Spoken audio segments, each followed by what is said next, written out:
contemporánea peruana.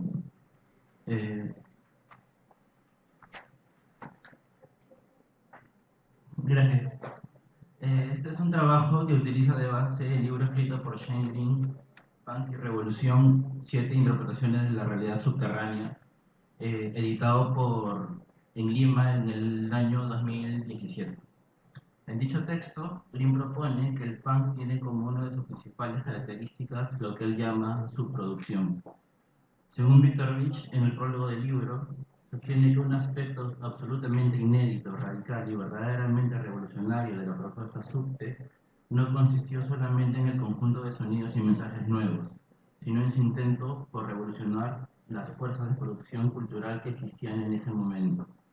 Adorno sostuvo que las obras de arte son objetos que logran lo que la sociedad no permite, y eso, en un lenguaje marxista, significa que el arte no solo entra en conflicto con las relaciones de producción existentes, sino que hasta llegan a modificarlas en algunos casos.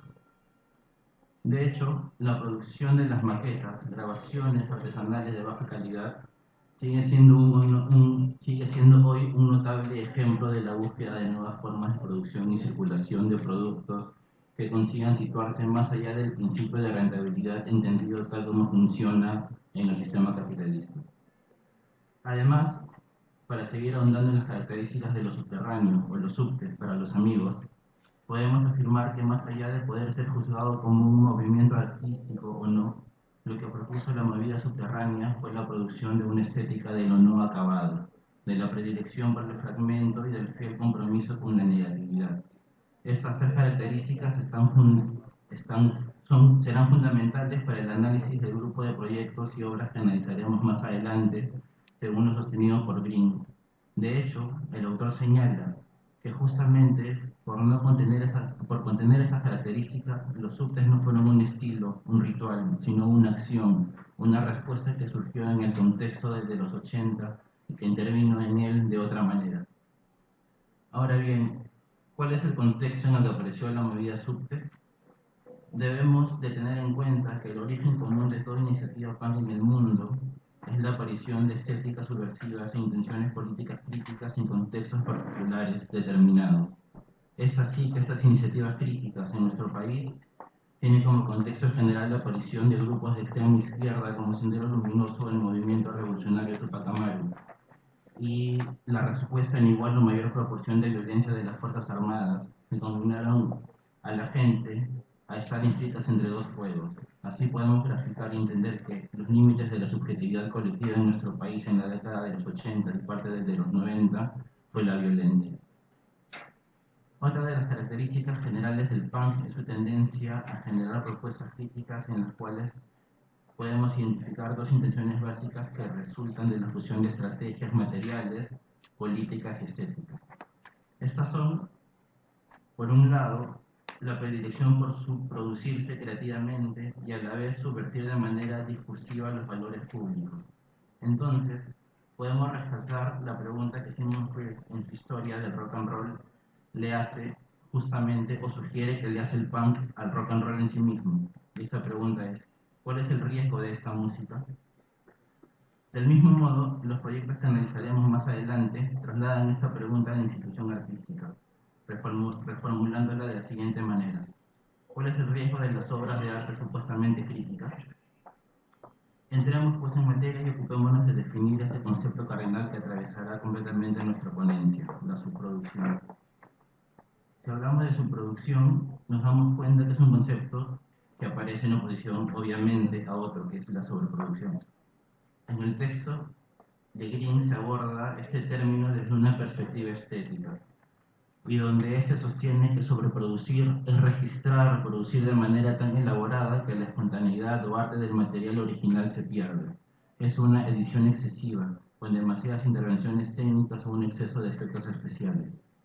La sobreproducción es impulsada por la clase específica de profesionales de la estética que aseguran tener capacidades especializadas y que controlan el acceso a los medios necesarios para intervenir en la producción estética. Entonces, nos encontramos con productos culturales cuya factura es efectista, en donde el deslumbramiento retiniano coopta todos los medios sensoriales de vinculación con el trabajo artístico y donde solo importa la capacidad del productor artista por dominar los medios técnicos de producción del objeto. En otras palabras mucho más coloquiales, pensamos que pintar bonito y aspirar a la excelencia técnica es el único medio de convertirnos en artistas. Lo mismo podemos decir de cualquier producción intelectual y cultural. El potencial innovador está subordinado a imperativos institucionales estandarizados que impiden la emergencia de propuestas realmente creativas. Eso es lo que conocemos como academia. Ante esto, el PAN propone una resistencia creativa y traza un camino de regreso a las formas más primarias, menos alienado en términos materiales, más socialmente directo y de menor grado estético. En un sistema en el que la producción cultural tiene el dominio sobre el hombre, el creador humano se enfrenta todos los días a este dilema. Cuanto más seducido se siente el individuo por la forma en la que las mercancías culturales se producen creativamente, entre la tendencia a la sobreproducción estética, el refuerzo de estándares industriales particulares de consumo cultural, más alienado se siente respecto a su propia capacidad de participar espontáneamente en un proceso creativo. Los situacionistas llamaban a esto el problema de una sociedad organizada en torno a mercancías como espectáculos, que provocan reacciones de asombro y sorpresa, en lugar de una participación activa. El punk intenta desfetichizar las formas de creatividad de la industria cultural a través de estrategias hazlo tú mismo, operando sobre la idea de que el profesionalismo estético y la monopolización son destructivos para los actos creativos de los cuerpos. Uno de los deseos mundanos más comunes del punk es entender las propias limitaciones creativas como la base misma sobre la cual expresar el propio potencial creativo liberador. Es por este deseo de celebrar la crudeza estética y de resistir materialmente ante la cooptación de formas autónomas de creatividad que Green sostiene que el punk es un medio de su producción.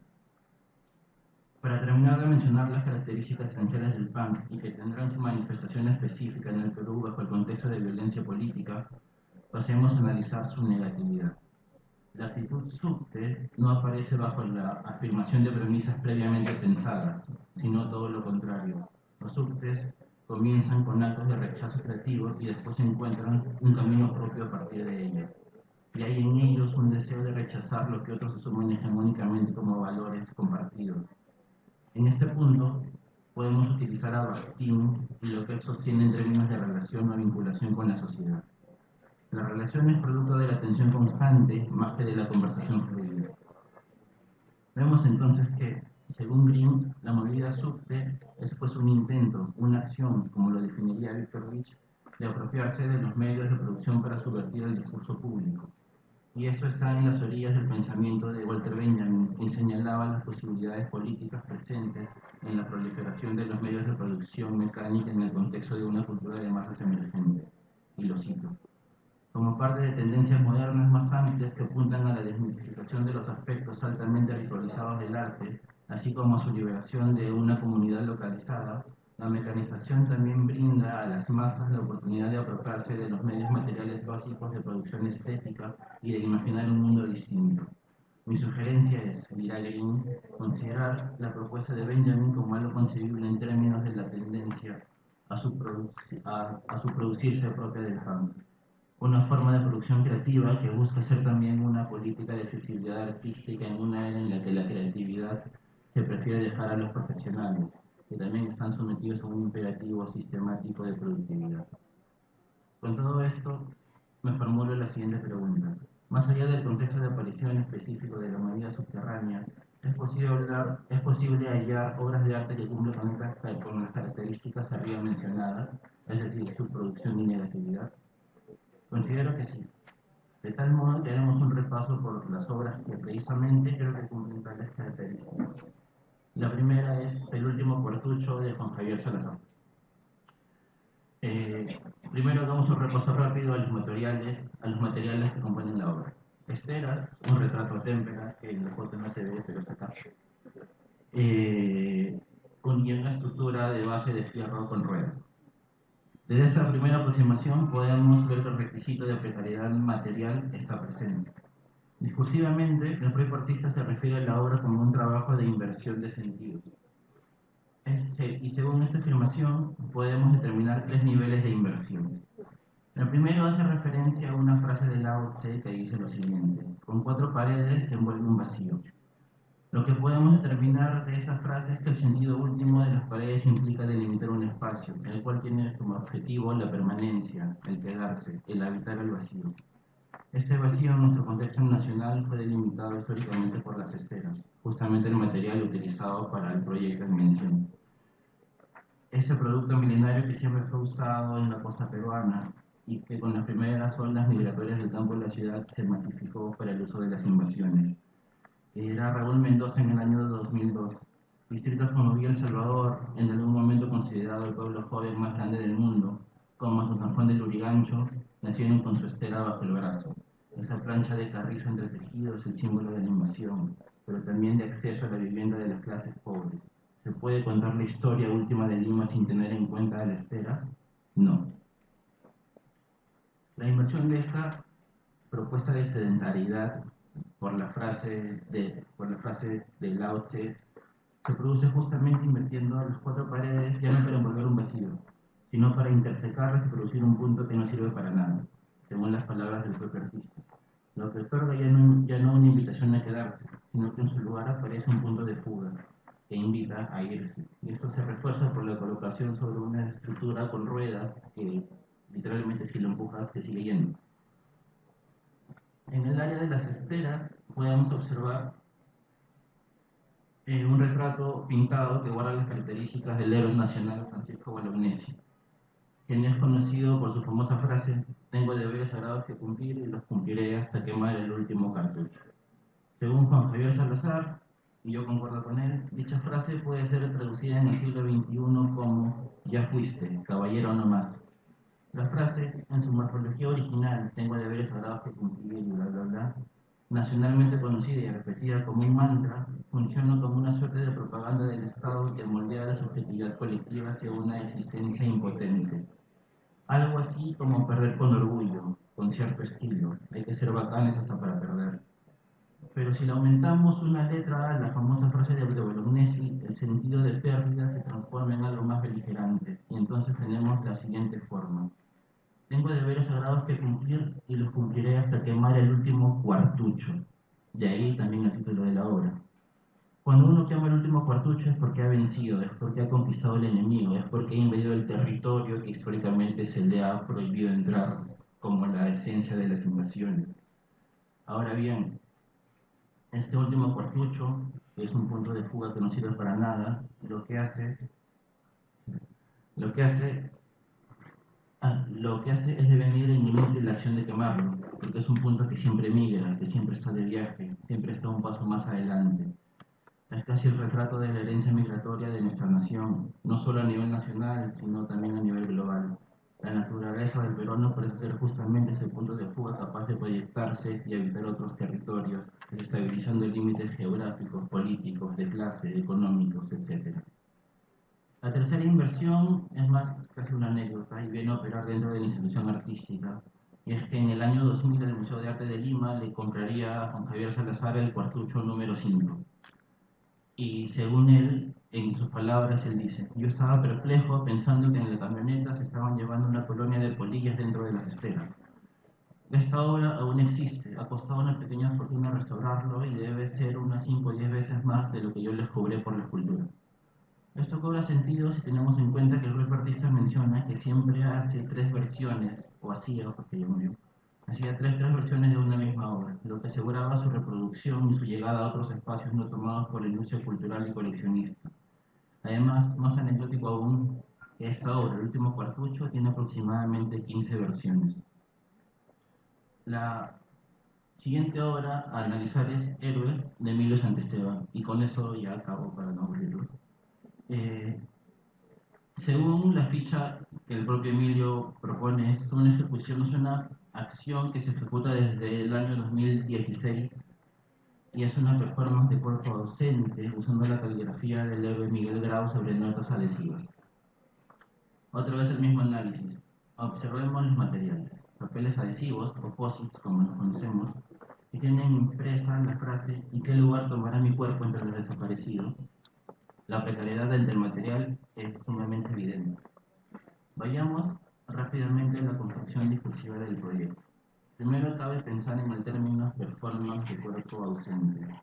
Según las propias palabras del artista, la performance del cuerpo ausente es un modo de arte del cuerpo que abandona la tradición corporal y efímera, ya sobreteorizada en el ámbito artístico dominante.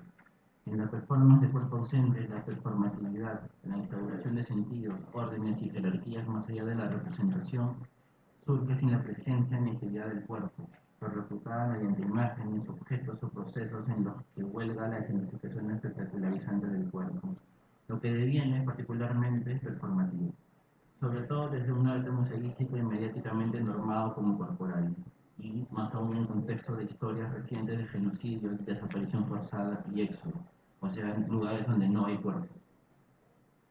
El tono discursivo, a diferencia de la obra anteriormente analizada, la de Juan Javier, no tiene que ver con la inversión de sentidos, sino más bien con la producción de nuevos significados teniendo en cuenta los usos normados de los materiales presentados en la obra. Es así que para este proyecto el uso del POSIT, ese papelito de colores usado como recordatorio de una tarea pendiente o marcador de una cita importante o como apunte para un mapa mental, cobra una relevancia histórica, porque justamente lo que se nos recuerda es el sentido que le damos a esa frase que trae consigo: ¿en qué lugar tomará mi cuerpo entre los desaparecidos? Usando la caligrafía de Miguel Grau, ese héroe cuyo cuerpo fuera despedazado y perdido. Ahora bien, el número de posits con esta nota impresa es de 13.256, misma cantidad que, según un informe del Ministerio de Justicia y Derechos Humanos, es el estimado de personas desaparecidas producto de la violencia política que sufrió nuestro país entre los años 80 y 2000. Héroes se encuentra en diversos lugares, entre las hojas de libros en bibliotecas, en puertas de refrigeradoras, sobre escritorios, paredes, postes, etc. Cada persona se encuentra con ella, cada persona que se encuentra con ella puede guardarla y tomarse el tiempo y empeño necesario para darse su respuesta de mayor valor. Lo que vemos aquí entonces es un juego interpelatorio en donde el papel inocente cobra dimensiones de interés nacional al guardar en él una frase que, cuando nos encontramos con ella, nos empuja a seguir una respuesta a una pregunta que jamás imaginamos. ¿Desaparecer? ¿Nosotros? ¿Tú? ¿Yo? ¿Por qué? Tal vez realmente esa es la tarea pendiente, es como un punto perpetuo de nuestra historia. Y tal vez sea nuestra responsabilidad responderla a nombre de esos cuerpos que probablemente jamás aparezcan ni siquiera como prendas de vestir o en cajas de leche, como hacían los públicos. Con estas dos obras analizadas en los conceptos revisados líneas arriba, se desprende otra pregunta que, lo admito, no estoy en condiciones de responder. Si ambas obras fueron producidas en un contexto posterior al de la movida subterránea, pero guardan las mismas características de los productos culturales elaborados en esa época, ¿algo realmente cambió en nuestro país o es que todo sigue siendo igual? Gracias.